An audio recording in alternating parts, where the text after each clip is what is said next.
Hello, my name is Kushal. I work as a specialist occupational therapy in a stroke team in London. Today I'm going to talk about strategies that we can use to deal with slow information processing after stroke. In my previous video, I have explained my model of cognition, stages of cognition, which encompasses attention, followed by information processing, followed by memory, and finally by executive function. And in that video, for which I have got to share the link at the bottom,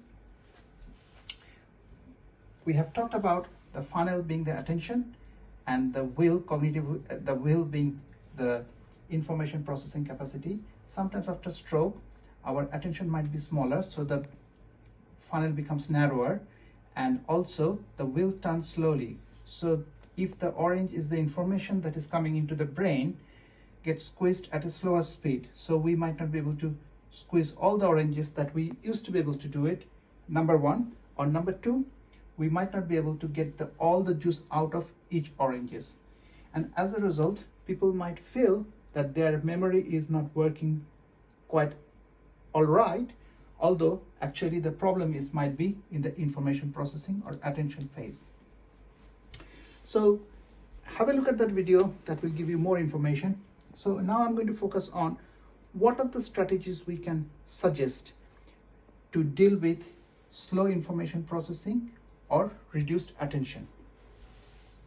Now, a lot of books, a lot of literature talks about very complex array of complex strategies, but I find that gets too much for stroke survivors. They want something simple. So I have come up with these 4 strategies.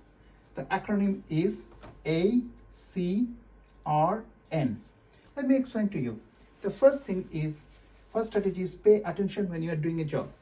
So for example, if you're reading and there are noises around, or if the television is on, turn off the TV so that you can have better chance of paying attention to the task that you are doing. Next one is chunking. So we have talked about we may not be able to process all the oranges in one go. So what I would suggest is that instead of putting all the, say, 5 oranges in one go, feed 1 orange to the hopper. And that way we have to break down a piece of information so that we can process it better and slowly.